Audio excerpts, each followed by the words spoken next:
Okay, so I have all of my pages, I have some mark making tools, I have my cover, I have sandpaper, wire cutters, and I also have some tools to help twist the wire, and I do have a hole punch over here. So I'm going to get everything else out of the way, and we're going to look at our plaster pages and start putting them together. All right, I wanted to get one signature put together before I showed you the next one, and so let me show you a little bit of what I did on the outside. And then when we open it up, that the inside's all wrapped. You see how the pages do open and they do lay flat. Isn't that just so fun, guys? And then it's just ready for you to sketch and paint, do abstracts, whatever your thing is. So I'm really happy with how this is coming along so far. And what I like is I'm using some rusty wire, really thin rusty wire. And so it's easy to wrap with my hands. It's even easy if I just twist it enough that it'll break apart. And I like that the rust is even kind of adding to my pages. And it's, you know, adding rust around the ends and around the fabric here, which once again, for me, it just makes it's this really fun combination of it's beautifully precious, but then you're so comfortable and it already feels well used and worn by the time you make art in it that it just welcomes you. I have about 70 inches of wire right now, and if I need to cut it, I will, just because it can get a little knotted up. So the first thing I want to do is line up the holes of my signatures. So I'm putting the wire through the holes, trying to make sure it's about in the middle. Okay.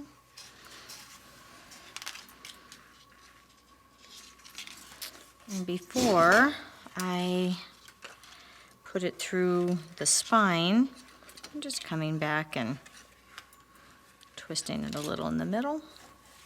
All right, making sure it's the right way and it's upside down. Okay. So the next step, let me go down just a little.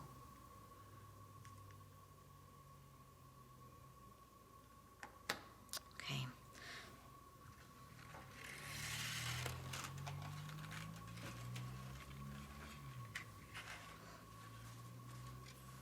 You're going to have to keep on adjusting it to make sure the placement is right for you.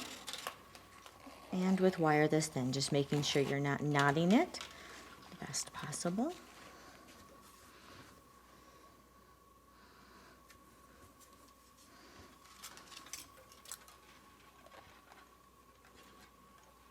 You can always tighten the wire if you need to later by twisting it up. So right now I'm just more worried about placement. Okay.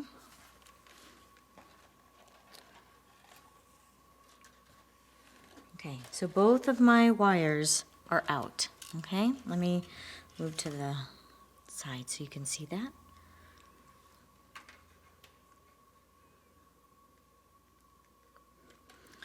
Now I'm going to go back in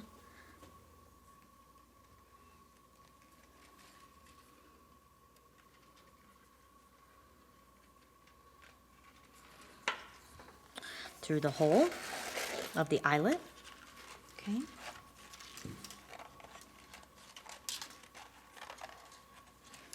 I'm going to do the same thing down at the bottom, going back through the eyelet. And then we're going to go back through all the holes of our signatures. Now I'm pulling the linen out a little bit, okay? And you'll notice, see how I have all this extra? Don't worry about it. We're going to make some cool abstract mark making and metal work with that. So just let it be.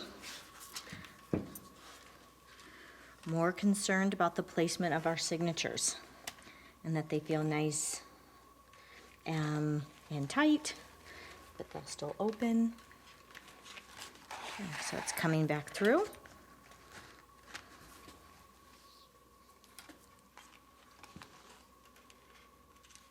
And this one's coming back through. All right, so it's still lining up nicely with the other signature. It's still lining up nicely with the cover. And I'm going to just start twisting these a little bit. And then I'm going to cut the wire, setting aside my extra pieces over here. And just going to randomly start kind of creating some extra support, but details to my interior of the journal. I'm going to come down a little. Okay, this wire is so nice and pliable that I don't need to worry about any kind of jewelry tools. I can use my finger. And do you see all the rust that is coming off? I'm just gonna let that be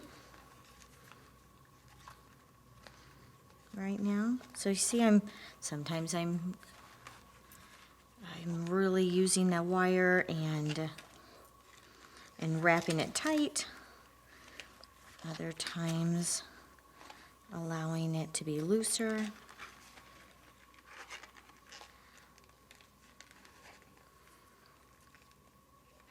We're going to talk about all of these things later, and you can come in and add a lot of your marks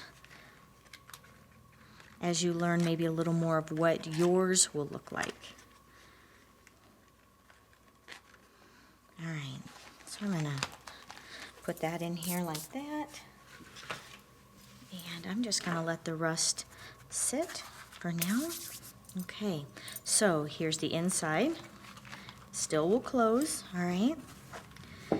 And I'm going to close this, and let's work on this part. So you know what I'm going to do, so I can get a little help. I'm going to kind of hold up, make sure both sides. I think they're going to be okay, but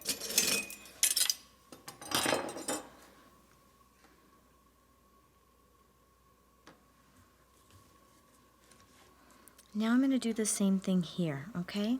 So I have this part, and I use ladders a lot in mine and in windows and repetitive marks. So I'm going to kind of do that here. Now you could, if you want, you could have one long strand like I am doing right now, or you could also have individual pieces that you are working to create something, and really this is adding strength, but it's also adding so much great design into your journal spine. So I'm going to keep doing this, and then I'm going to do the third signature, and we'll come back and kind of look at everything. And the nice thing is, it can all be squished together. You can just bind it like this, and it just looks amazing. There's really no wrong way to do this. Feel free to weave it in and out. And you're creating so many marks and so many design elements just with wire. And you're going to see this again and again, especially as we get to our sculpture. So, and I actually have one more piece of wire that I'm going to finish off a little bit here. So I guess I talked too much and I didn't need to speed this up, but I will speed up the last section. So just have fun. Don't overthink it. You can make this again and again, or you could also do intricate designs here if you want. You see all that rust coming off? That's just what makes your journal ready for you to make art. So, all right, here we go. We have 2 down, 1 more to go, and I'm gonna do that all sped up, and I'll see you back here in a bit.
All the signatures added, and so we're ready to, it's all ready to make art.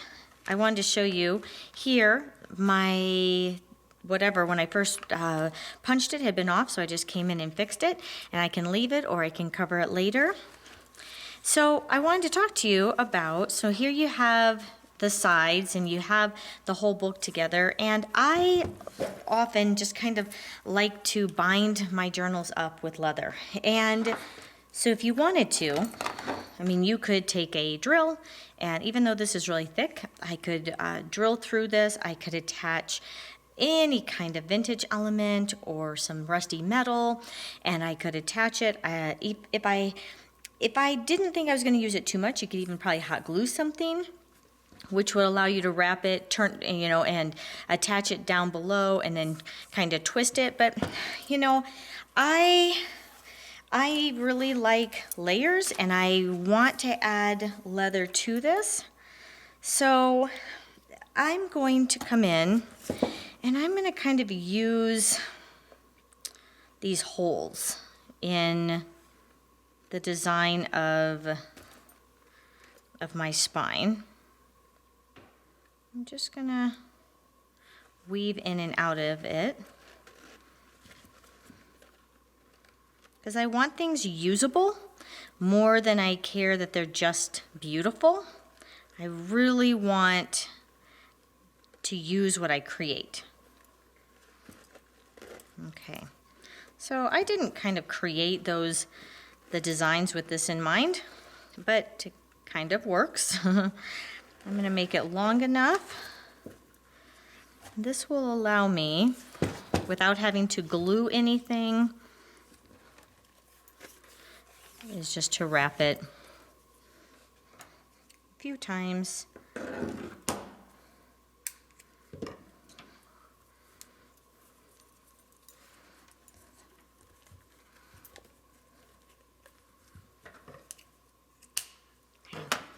And to have it bound up so I can carry it with me easily without it falling open.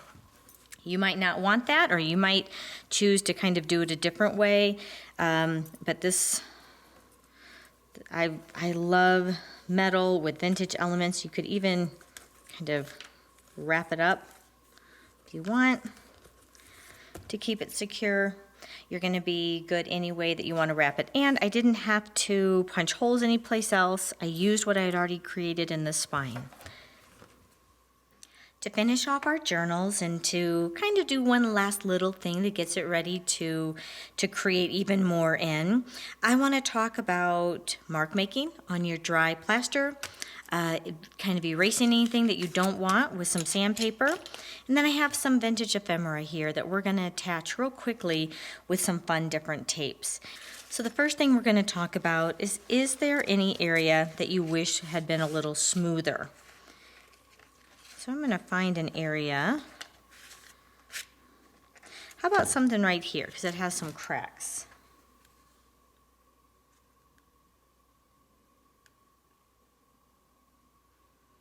Because you're going to find that you're going to have, in the areas that are definitely thicker, that you might get some cracks because the canvas does move.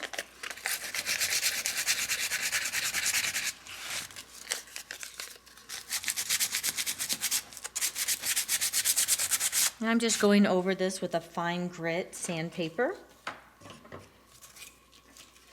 This is a 150 fine grit. It just kind of erases those cracks.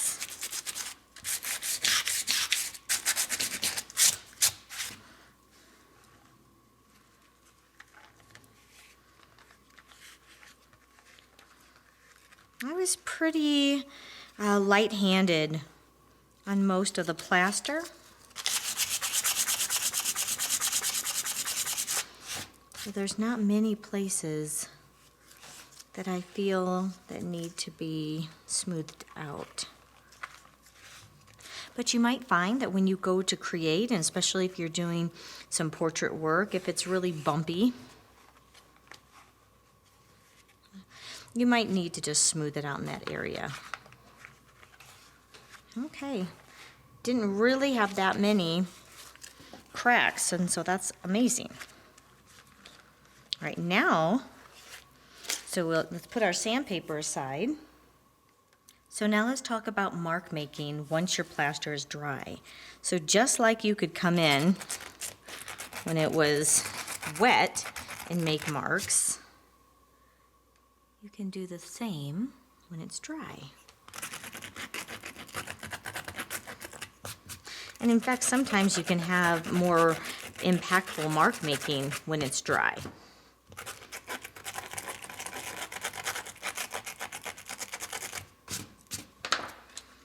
Let's find an area that has some really thick.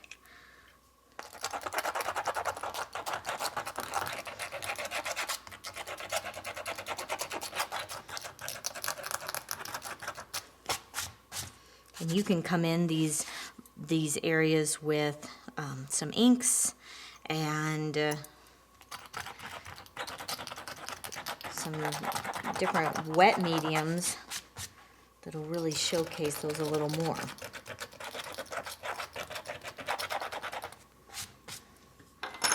And you can even just come in with your knife.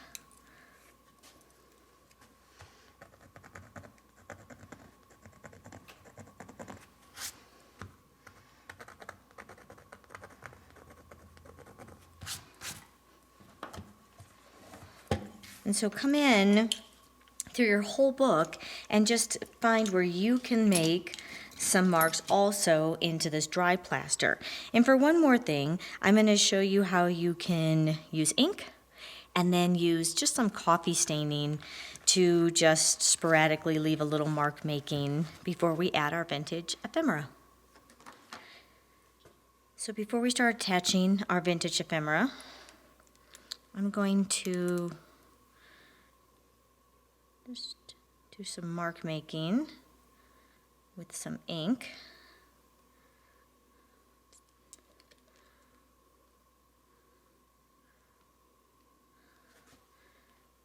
Okay. And I put a little water on this one.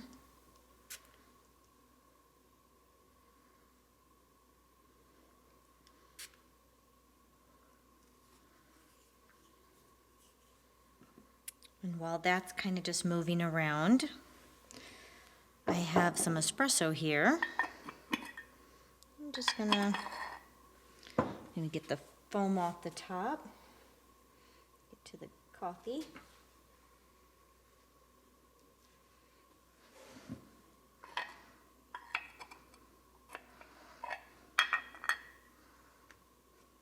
And your plaster is really going to take to these so beautifully. And you could also drop some coffee around also.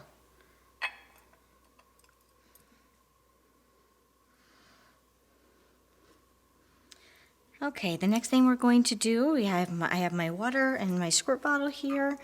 I'm just going to spray a few places, even up into the cheesecloth. And I have some instant coffee espresso crystals. I just bought these at Walgreens. Whatever you have is perfect, and what you can find. Just try different brands and see what you like. If all else fails, your art will smell really good. The more water you add, the more it'll expand.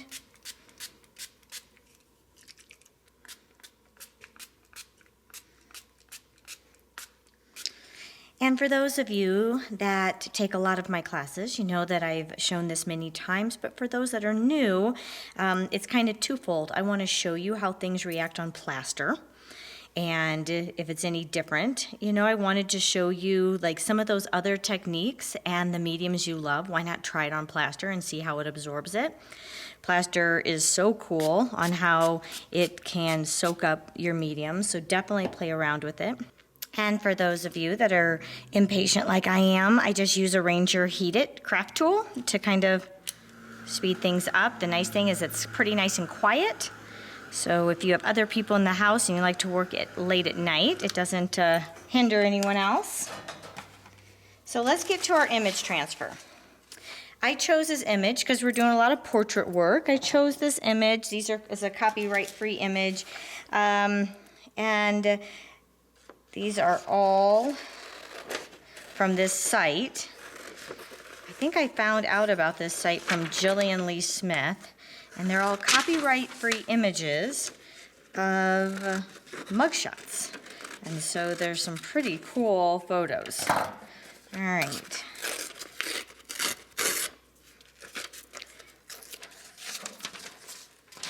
When you're doing an image transfer, you kind of want kind of close to your image, just because it's a lot less work later. So I use a laser copy on my printer. It's just a laser printer, and you can try inkjet. I just don't have as great of a success. I'm going to even take some of this off.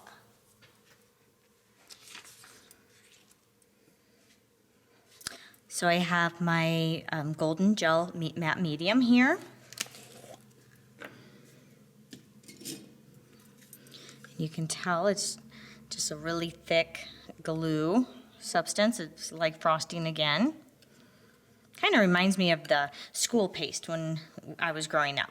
So I'm just going to take a brush, a paintbrush, and brush a coat on our surface. I'm going to put this face down, and then we're going to let it dry and lift it up. Doing a nice coating.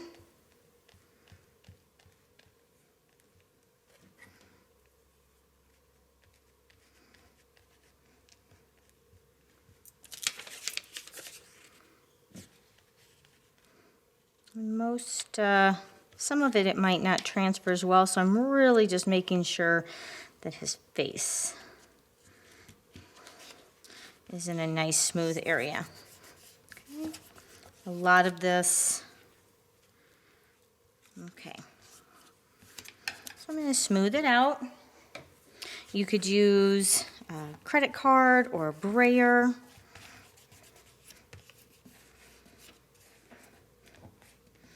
For the best results, and you do not coat it on the top, okay? The best results is to leave it overnight, but just because we're doing the class and it's online, I'm gonna speed it up by drying it with the heat tool, the craft tool, and then I'll be right back and we're gonna take off that back layer. Okay, let's see if our quickly dried image is ready. I'm just dipping my fingers in some clean water. And gently rubbing back and forth. Now we are working on plaster. So obviously if you're going to re-wet the plaster, you need to be careful.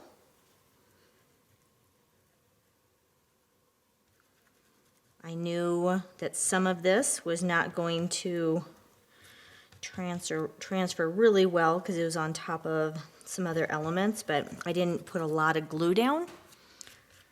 So I'm actually going to just kind of purposely take some of this away, knowing it wasn't going to transfer well anyways, which I think with this kind of background and the plaster and the rust, it's going to really turn out good. Okay.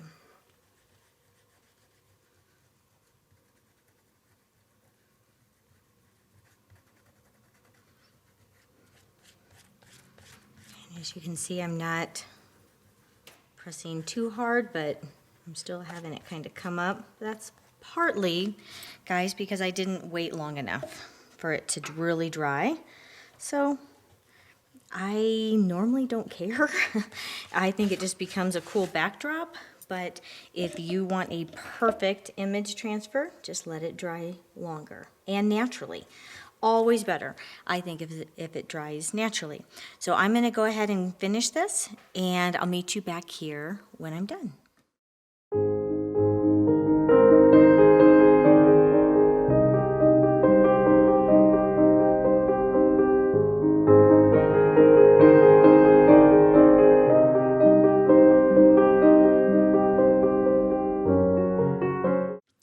Stop here because I don't want to take away too much of his face, and because it wasn't dried overnight, but I do want to show you that as it starts to dry, it can get kind of cloudy. So if you can even see down here, whoops, you can see down here it's starting to get cloudy.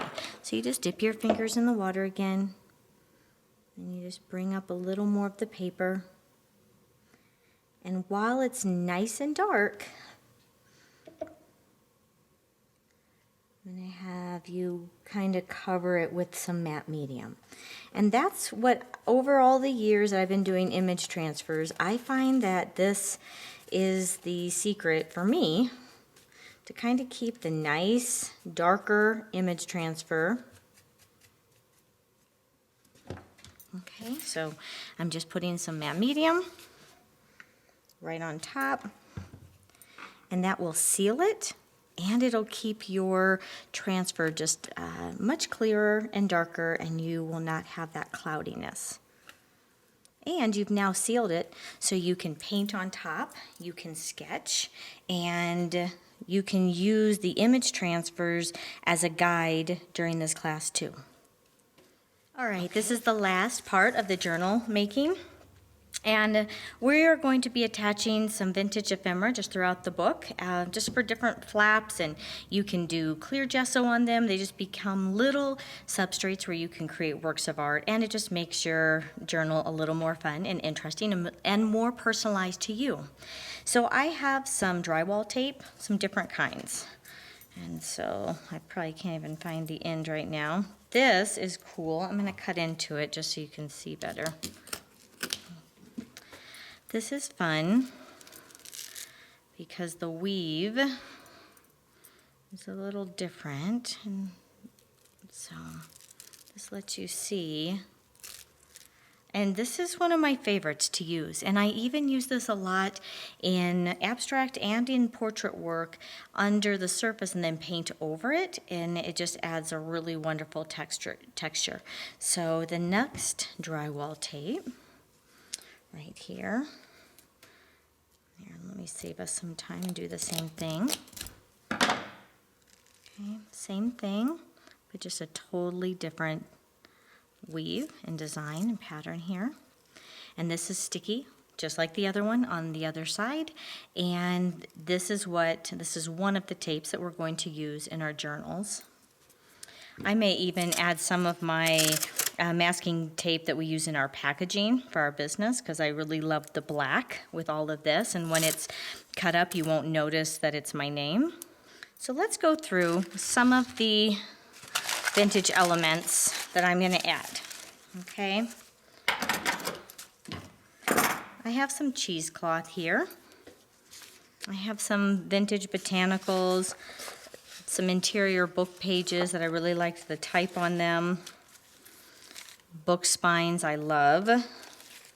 These little business cards.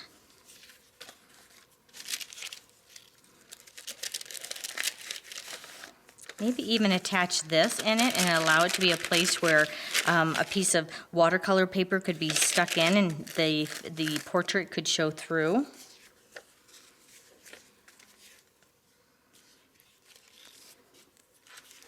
When I travel, vintage papers are usually a thing that I just really love to collect. And so now imagine that you're taping this into your journal, okay? You're taping it into the journal. You could cover this in clear gesso and then paint on top of it. Cover this in white or clear gesso and paint on it. Now, the great thing, I have chosen pieces that are really beautiful all on their own that I might want to cover in clear gesso so you really see the beauty of the vintage elements below it. But maybe you have something that you don't want to show through. And so you could put something like this envelope in. And maybe you want to keep this area, but this area you're okay to put white gesso over it. Maybe you start with clear and then you do white. I've encouraged people before that have really sweet letters from people they love or people that are not with them anymore to photocopy a letter and then include that into your journal. I have some vintage vellum here, and I also have some new deli paper. This not only becomes a really nice, you can see that I'm doing it right now in the journal, I'm protecting the pages as they're drying. But this also becomes a really wonderful substrate. You cover it in clear or black or white gesso, and you're able to make art on top of it.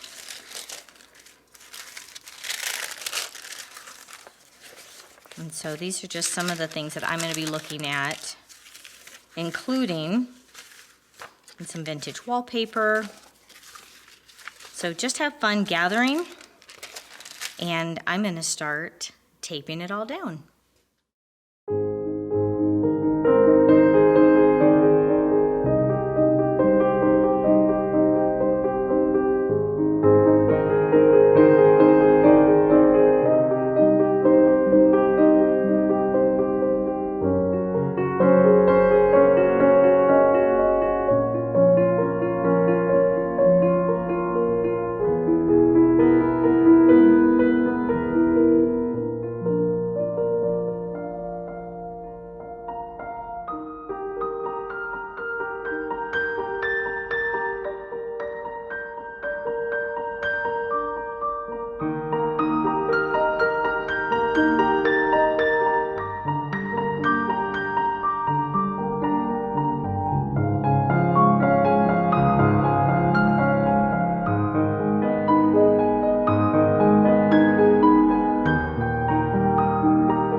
So there's so many options. This would be fun to do a portrait that you flip it up and here's the face and then the body down here. This was just an expanding piece that I thought would be fun, so I can cover this with clear or white gesso and create whatever I want. This way, I'm just giving myself some more room to create on. And I left a lot blank, and I did some vellum here so I could create art on top.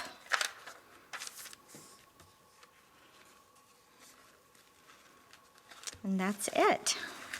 So I'm gonna wrap it all up, and I really love it. I love most just how thick and chunky it is, and I love all the little fun elements, and it's just this piece of art that's in process that all we did was get it ready. And so I hope if you make the journal that at the end of the class, not only do you have all of these pieces that we're going to be hanging on the wall and looking at it and reviewing, but that your sketchbook becomes just a really wonderful place to explore, and that it's just for you, and it's a place to learn and make mistakes and try out new techniques and new mediums, and you just reach for it time and time again.